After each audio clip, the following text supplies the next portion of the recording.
Ato pinagkalabas sa batis sa amin, ayon pong mapag-aral niyo ba ng salita ng amin, dalangin ng Diyos magsilit ng pagkain na aming mga kaluluwa. Bigyan po ng kahabagan ng ayon pong mga webcast viewers, bigyan sa pagkakataon makapaglingkod sa iyo, yung ibang lingkod. Bigyan ko ng sapat na kaalaman ng karunungan upang may pangaral ko yung ibang salita. Asa lahat ng mga kapatid na narito mula Panginoon, bless them, O God, in Jesus' mighty name we pray.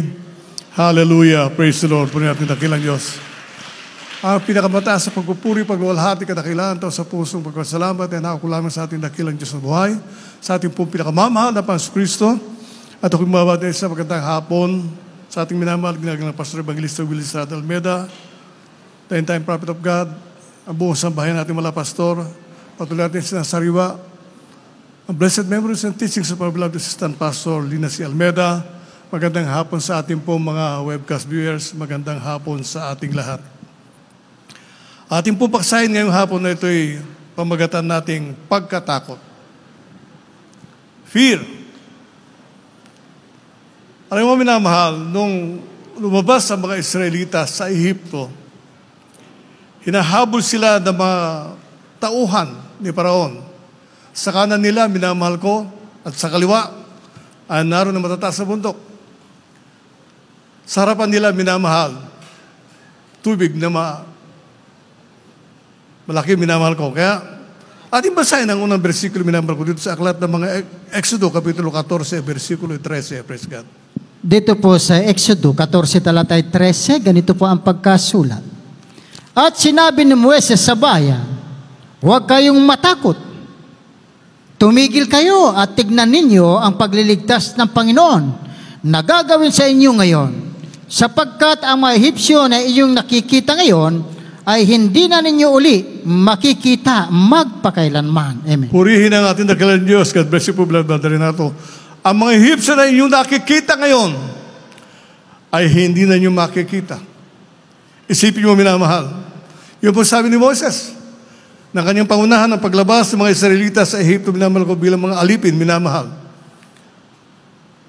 Sa kapanahonan ng ating Panginoong Jesucristo, minamahal ko, na sila po nasa dagat, nakikita ng mga alagad, minamahal ko, yung malalaking alon, malakas na hangin, minamahal, na magpapataob ng kanilang sinasakyan, minamahal ko. Ngunit ating basahin, minamahal, ano sabi dito na aklat ng Mateo Kapitulo 8, versikulo 26, praise God.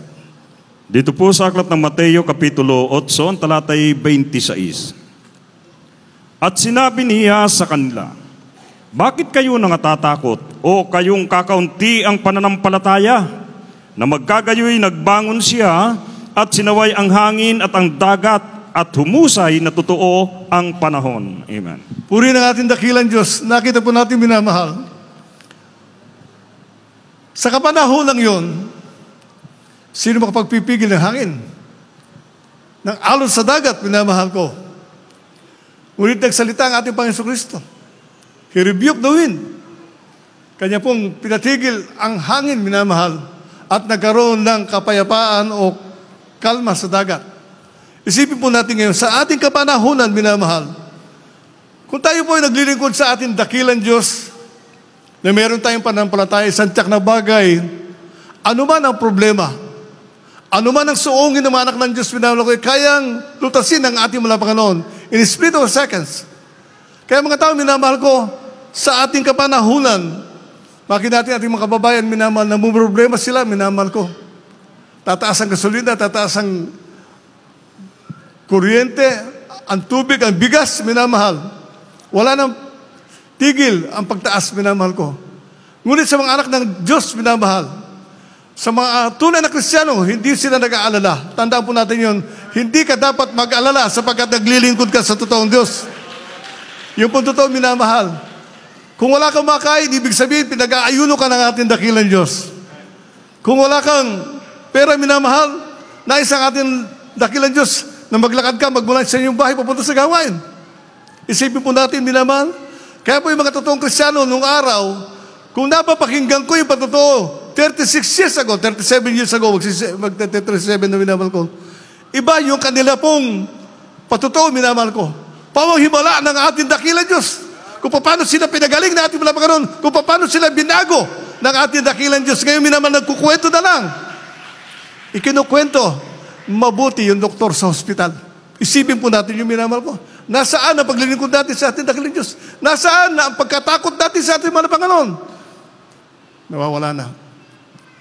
Ang sabi minamahal ko, sa Biblia, the fear of the Lord is the beginning of wisdom. Kung magkakaroon ka pala ng takot sa ating dakilang Diyos, magkakaroon ka ng katalinuhan. Minamahal ko. Ating basahin, minamahal ko, dito sa aklat ng Awit, Kapitulo 111, versikulo 10, praise God. Dito po sa mga Awit, Kapitulo 111, versikulo 10. Ito po ang sinasabi, ang pagkatakot sa Panginoon ay pasimula ng karunungan. May mabuting pagkaunawa ang lahat na nagsisunod ng kanyang mga utos. Ang kanyang kapurihan ay nananatili magpakailanman. Puri ng ating dakilang Diyos. The fear of the Lord is the beginning of wisdom. Magiging matalino ka pag ikaw ay natakot sa ating dakilang Diyos, sa ating mga kababayan, minamahal. Sa mga tao na sa relihiyon, minamahal ko, paano sila matatakot sa Diyos na hindi nila kilala? Paano nila sila matatakot, minamahal ko, sa Diyos na hindi nila alam kung ano kapangyarihan? Ngunit sa atin, minamahal ko, meron takot tayo sa ating dakilang Diyos. Bakit, minamahal ko? Kilala natin ang ating Panginoon, siya magdadala sa atin sa langit. Siya, minamahal ko, yung magbibigay ng biyaya sa atin. So sabi nga, ang Kristiyano ito matatakot sa ating malapang na minamahal ko. Magkakaroon ka na kaalaman sa buong buhay mo. The Lord will give you wisdom. Isipin mo, minamahal ko, ang mga tao minamahal, ang kaalaman nila ngayon minamahal, yung sa kung paano sila yayaman minamahal. Ngunit ang totoong Kristiyano, ang kanila pong kaalaman minamahal ko, ay kung paano sila pumunta sa langit. Dito pa naman sa lupa, ginagawa na nila yung kalooban ng ating dakilang Diyos. Yung po minamahal ng totoo, minamahal. Maraming tao ngayon, minamahal ko. Iniisip lamang kung paano, yung panahon namin, minamahal ko si Manuel Uy. Paano bibili ng ticket na steak para manalo, minamahal ko. Ang totoong Kristiyano, dito pa lamang sa lupa, unti-unti, pinagpapala ka ng ating dakilang Diyos. Magtataka ka, minamahal ko. Sa iyo, amang lingkod, minamahal ko nung araw mga 2 days ago, minamahal ko. Napakaraming pagkain doon sa lamesa ko. Mag-isa na lang ako, minamahal. Hindi ako bumili. May ginamit ang ating dakilang Diyos upang tayo po ipagpalain na ating malapakan. Tunay po, minamahal ko. Ipinakita ng ating dakilang Diyos na pag ikaw ay sumambas sa Kanya sa Espiritu at katotohanan, isang tiyak na bagay, pagpapalain kang lubusan ng ating dakilang Diyos. Ang sabi, kung lalayo ka sa kasalanan, ay pagpapalain ka natin mula Panginoon. Isipin po natin yung mga minamahal. Noong araw ba, minamahal ko, tayo ba'y mabait, minamahal? May nagtanong nga sa akin dyan, sabi ko, Brother Fred, nung nasa servisyo ka, ilan na nakakanon mo? Sinabi ko sa kanya, sinabi ko yung totoo, minamahal ko, totoo yun. Huwag kang maingay, huwag kang susunod ka na. So sa bilang, minamahal ko, pag ikay naglingkod sa ating dakilang Diyos, ang bibilangin mo yung kabutihan ng ating mga Panginoon sa araw-araw na gawin niya sa iyong buhay, minamahal ko. Isipin po natin, minamahal, hindi naman tayo dapat ganito, minamahal ko. Sana nasa barkada tayo. Anong oras na? Mag-alas 4 na, minamahal ko. Lasing na ako niyan, minamahal. Isang tiyak na bagay, minamahal ko. Lasing na ang iyong abalingkod. Ngunit, ngayon, minamahal ko nagtsatsaga. Kahit may nararamdaman. Kahit malabo ang mata, minamahal ko. Pero unawa ko sa inyo, minamahal ko, na ang pagsubok sa pananampalataya, sinusubukan ng ating dakilang Diyos kung ikaw ay gagawa pa rin hanggang sa kanyang pagbabalik. Tandaan po natin yung mga minamahal. Hanggang sa pagbabalik ng ating dakilang Diyos, kinakailangan kumilos ka. Huwag mo sabi nga, do not sit on your laurels. Ang kapahingahan ng isang Kristiyano ay hindi dito sa lupa, sa piling na ng ating pinakamamalakan noon, naroon ang totoong kapahingahan. So, ang sabi sa Biblia, minamahal ko, dito sa, basahin natin, Job 28:28, praise God. Ating basahin yun, praise God. Dito po sa aklat ng Job, Kapitulo 28, versikulo 28, ito po nakasaad. At sa tao ay sinabi niya, narito ang pagkatakot sa Diyos siya'y karunungan.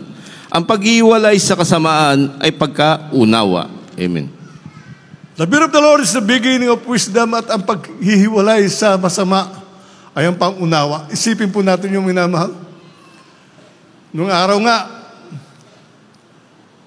magsusukli ka na lang ng 25 centimos, gagawin pang 15.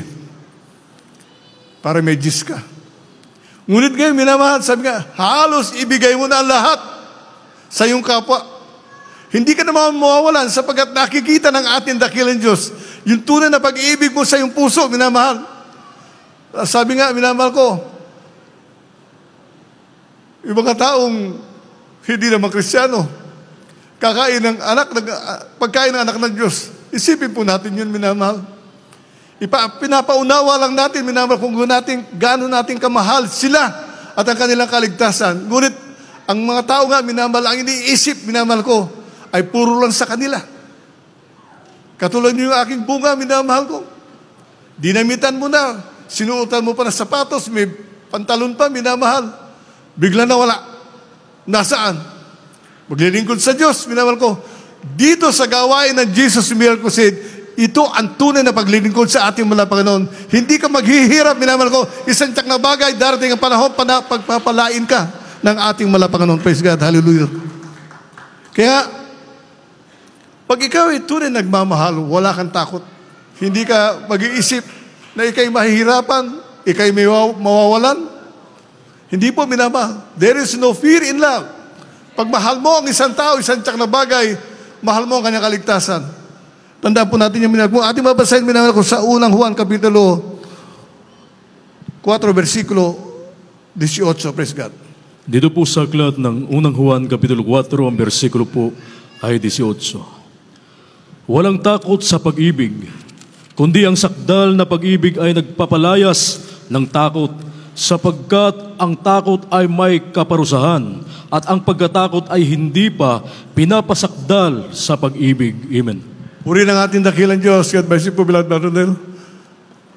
Isipin po natin, minamahal ko, there is no fear in love. May mga tao, minamahal ko, sabi nga, dito ka sa gawain ng ating dakilang Diyos, makakakita ng tunay na pag-ibig. Doon sa labas, minamahal. Lalo ngayon, minamahal ko, may mga scam. Tawag ng tawag, text ng text, minamahal ko. Ang ibaling ko, minamahal, pag wala kang pangalan, hindi kita text, ibig sabihin, hindi kita kilala. Hindi kita kilala. Sa atin, minamahal ko, 4 lang na taong kilala ko. Sa gawain ng ating dakilang Diyos, 4 lang. Isipin po natin, minamahal ko, hindi tayo natatakot, minamahal ko, gawin ng kaaway. Pero mag-iingat ka rin. Bibigyan ka ng Diyos ng katalinuhan, minamahal ko, upang iwasan ang gawa ng kaaway. Yung pong tandaan po natin, minamahal ko. Bibigyan ka ng katalinuhan ng ating dakilang Diyos upang iwasan ang gawa ng kaaway. Kasi, malapit na bumalik ang kaaway, sapagkat narito sa minamahal ko, malapit na bumalik ang ating mga Panginoon, at nais ang kaaway ng lahat ng tao, minamahal ko, ay madala niya sa kanya, maging kampon niya, minamahal. Pero tandaan po natin, bilang anak ng Diyos, maging matapang po tayo, minamahal ko. Matapang tayo sa pagsunod, minamahal. Bagamat ang ating paksain ngayon ay pagkatakot, minamahal ko, ngunit wala tayong takot, gumawa ng mabuti sa harapan ng ating dakilang Diyos. Tandaan po natin, minamahal ko, huwag kang magreklamo. Kung yan ang kalooban ng ating dakilang Diyos, so be it. Pabayaan mo. Ngunit, tandaan mo, minamahal ko, may biyayang nakalaan para sa iyo galing sa ating pinakamamahal na Panginoon. Kaya ang sabi, minamahal, upang maging mahusay kang mananamba sa ating dakilang Diyos. Ang sabi, huwag iwala ang iyong isipan sa salita ng ating mahal na Panginoon. Lagi ka magbubulay-bulay sa kabutihan ng ating dakilang Diyos. Tandaan po natin yung minamahal ko, lagi ka magkabulay-bulay. Kaya tignan po natin minamahal ko yung huling versikulo, minamahal ko sa aklat ng Josue, Kapitulo 1, versikulo 1. O Kapitulo 1, versikulo 8 at 9, praise God. Dito po sa Josue 1 talatay 8 hanggang 9, ganito po ang pagkasulat. Ang aklat na ito ng kautusan ay huwag mahiwalay sa iyong bibig, kundi yung pagbulay-bulayan araw at gabi, upang yung masunod na gawin ang ayon sa lahat na kasulat dito, sapagkat kung magkagayon, iyong pagiginhawain ang lakad, at kung magkagayon, magtatamo ka ng mabuting kawakasan. 9. Hindi ba kita inutusan? Ikaw ay magpakalakas at magpakatapang na mabuti. Huwag kang matakot, ni manglupaypay, sapagkat ang Panginoon mong Diyos ay sumasa iyo saan ka man paroroon. Amen. Huwag kang matakot, sapagkat kung saan ka pumaroon, kasama mo ang ating dakilang Diyos. Isipin po natin yung minamahal. Ang tao minamahal ko, lalo mo na matataas na tao sa gobyerno, may security yan, minamahal. May gwardiya. Ngunit ang anak ng Diyos, ang ating mga pastor, minamahal ko, pumunta ng talipaw, maski nga toothpick, walang dala. Bakit minamahal? Kasama nila ang Diyos. Hindi natatakot na gumawa mabuti, minamahal ko, upang mapakinggan ng mga taong bihag nila, minamahal ko, ang gospel, the true gospel of the living God. Isipin po natin yung minamahal ko. Maraming tao ngayon nahihintakutan dahil magmamahal na naman kung ano, minamahal ko. Ngunit, pag ikay sinubok ng ating dakilang Diyos, na bagay, anak ka ng ating pinakamamahal na Panginoon.